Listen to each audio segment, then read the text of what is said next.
Okay, so this is take number 4, or actually rather take number 3 of this video.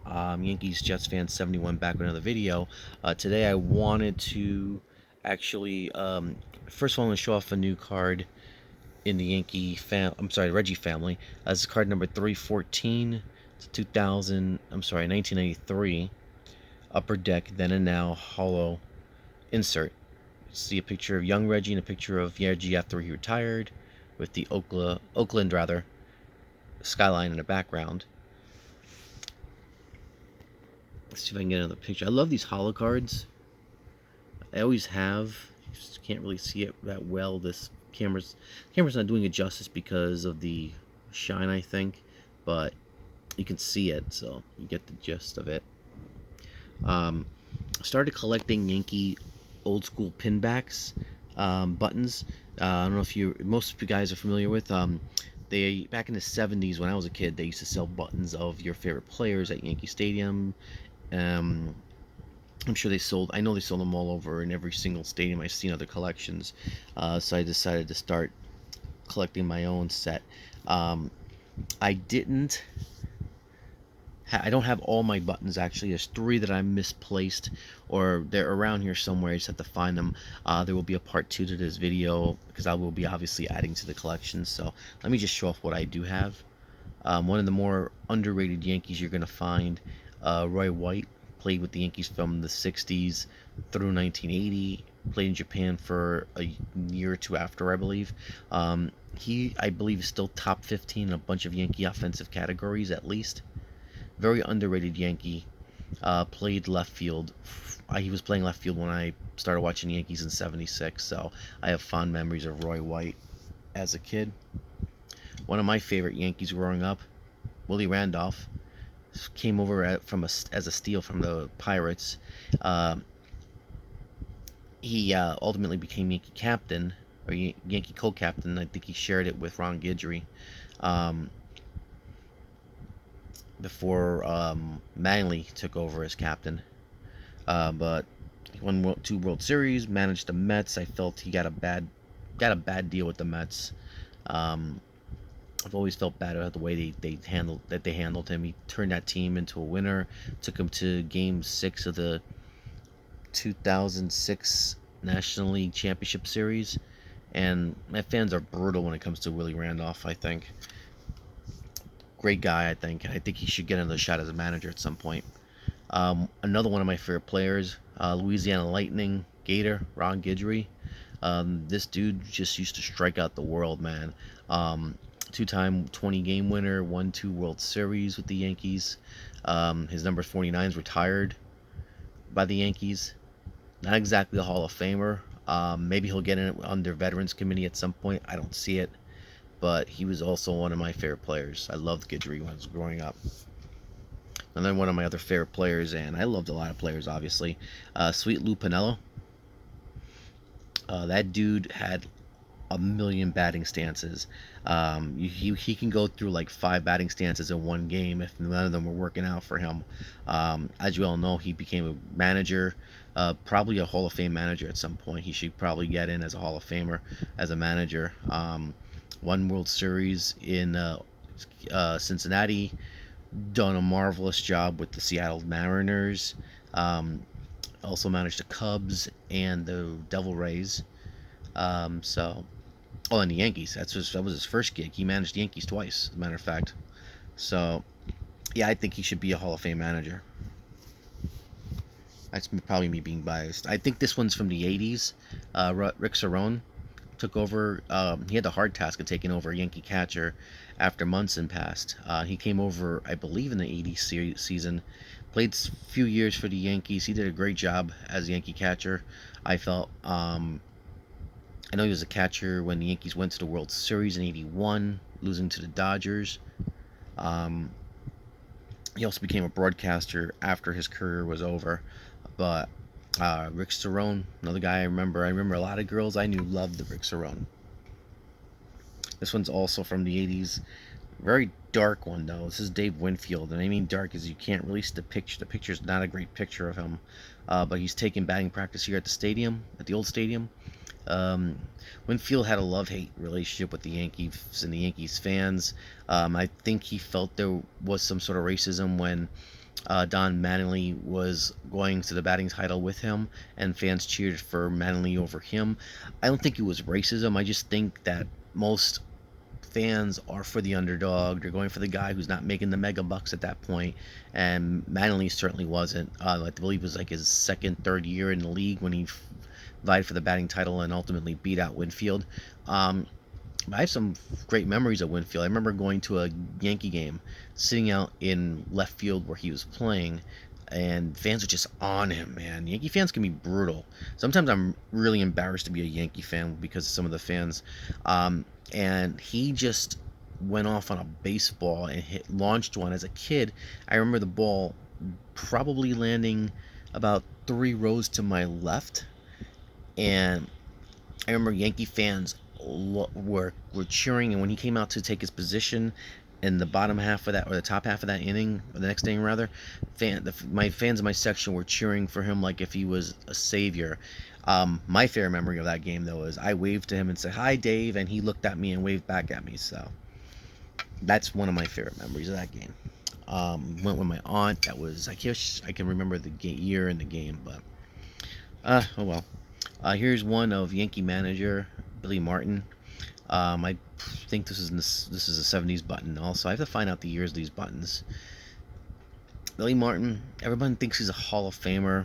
I tend to say no, only because I felt he should have won more World Series than he did. I think he let his drinking get the best of him, and his fighting and his rage. He should have been Yankee manager far longer than he was. Ultimately, he only has one World Series under his belt as Yankee manager. And that's the '77 series. '78 series, that's Bob Lemon that won that series. Yankees went back to the series in '81. Bob Lemon also. Um, Billy only won the '77 series. I mean, he had a knack for turning teams around. He turned the Oakland A's around. They started playing Billy ball because of him. But ultimately, he just failed. To me, he should have been a better manager as a Yankee, and I think if he wasn't drinking all the time, if he wasn't angry and hating people like Reggie Jackson and Goose Gossage, then he probably would have won more championships. He should have won more titles. But Billy's still loved here in New York. And one of my favorite Yankees of all time. I loved Greg Nettles. He was my second favorite Yankee after Reggie.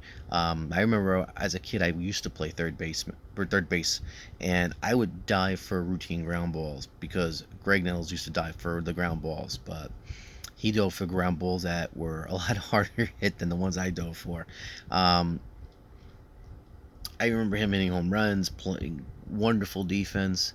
My only gripe with Nettles is, and this falls under the don't meet your heroes category. I met Nettles years later and was very disappointed with how he treated me. Actually, I kind of caught it, but I chose to ignore it.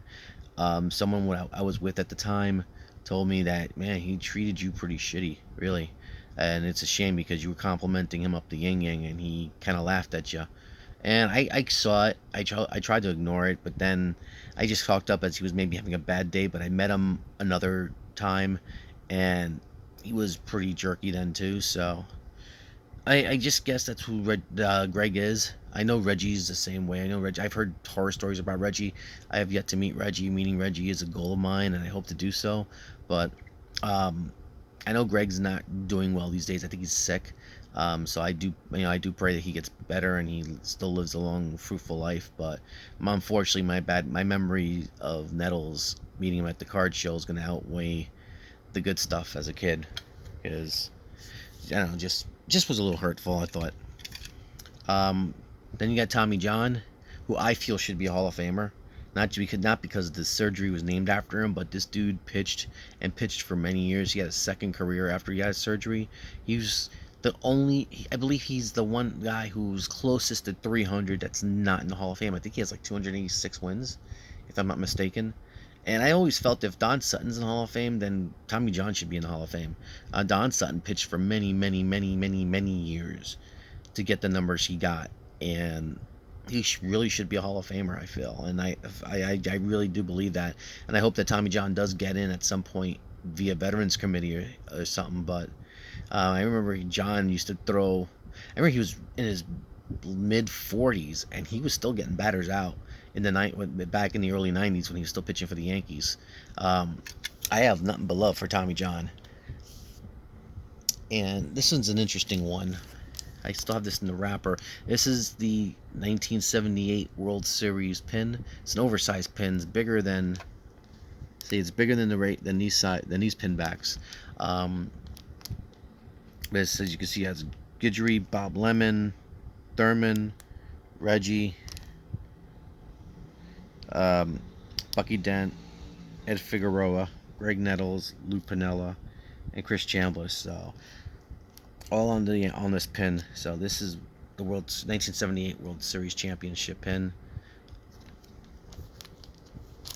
And finally, this one is the 75th World Series, Yankee Stadium. This was sold at the stadium. I believe this is the 77 pin, I believe. I had to make sure about that, but I'm pretty sure it's 1977. This pin was sold at Yankee Stadium for the World Series, which the Yankees ultimately won in 6 games. Helped by Reggie Jackson's 3 home runs in Game 6. This is a pin I absolutely had to have. I have fond memories of the 77 World Series for obvious reasons. So I had to have that pin. So those are the pins I have in my collection that I could grab. I do, again, I'm missing 3 pins, and I'm going to show them off in a different video once I get them, and plus I'll be adding more pins to the collection. Now, I'm trying to figure out how I want to display these. Someone in a baseball group that I'm in, suggested a soft cork board like the ones I use for my enamel pins that I have, that I pick up at Yankee Stadium and stuff. I've shown those pins in separate videos. I'm worried about the backs here bending when you stick them in the cork. So I also know there's like felt that you can use. You can actually make your own board with I'm trying to think of the name of the frame. It's one of those deep frames. I can't remember the name right now. I know once I turn the video off, it's gonna come to me, and I'm gonna feel like such an idiot for not remembering the name of the frame. But it's, you buy the cork board and you wrap like felt over the cork board and put it in the frame, and then you can display the pins. I have options. I have ideas. I'm still researching them, so that way I have something to display these pins in, and I'm going to be adding more to them. I want to get the full run of the 70s and 80s pins. Keeping on in a couple on eBay as we speak. I know one of them is a Mattingly pin. I do want to get the Reggie Jackson Reggie Bar pin that I've seen a couple of times on eBay, so I need to get that for the collection. And I'll even go back to like 50s and 60s if I can afford them.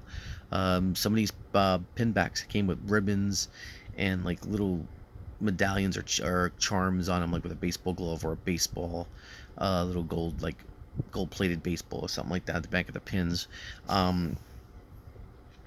There was a book on pins, but that book is expensive. I forgot the name of the book, but it's like, I've checked on it, it's like anywhere from $80 to $100 is out of print. So I'm hoping at some point a book about pins is either made again. And there was a lot of pictures. The guy who owns the book actually sent me the Yankee pages via email, so I can flip through the email pictures and just keep an eye on what pins I need and which ones are real and which ones aren't.